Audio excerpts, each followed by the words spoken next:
Righto, it's 5th of August and getting to be sort of pretty late winter. Days are just starting to warm up a little bit. I'm just out here showing you how the electrical current runs from east to west in the soil, and you need the compass.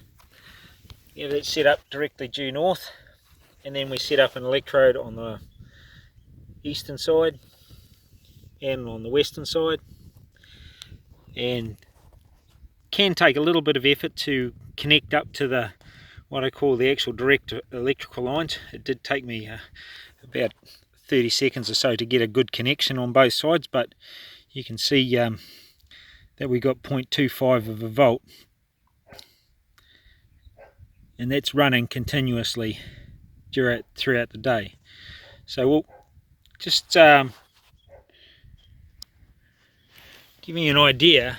I mean, if you think about across the whole of your farm, if there's 0.25 of a volt and it's running in concentric lines 27 millimeters apart in parallel across your farm at a couple of milliamps, just thinking about the amount of electricity that's in the soil.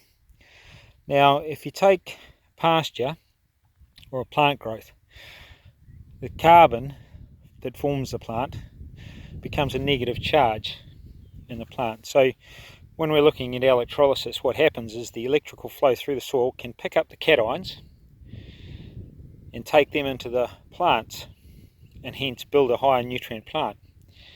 And in conjunction, if you have the cyanobacteria working in the soil, they then, what we really look at is at each individual cell has 12 salts to make up a cell and 64 minerals to make up the genetic sequence. So now, if you've had a really good population of cyanobacteria working in the soil and the worms have come along and gobbled them up and put lots of worm castings down, then we move into a scenario where you're looking at having the anions, meaning the chlorine, sulfur and phosphorus, actually in a positive form when they're bound. So like if you look at sulfur, it could be Kali sulfur, which is potassium sulfate, calcium sulfate.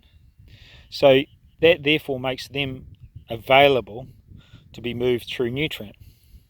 So if I look around here and we look at that, and we should look, if you look down there and look at the vermicast or the worm castings in here, and you can just see, you can start to see the root hairs coming up to the surface just there.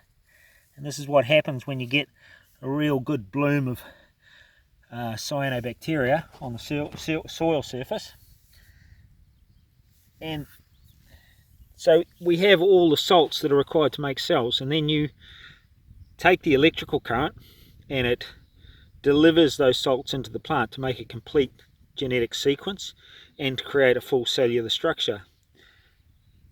A completely different methodology to our water-based or water-soluble fertilizer process. If you look along here, I'll just move along a bit more, and if you look at all the worm castings here, now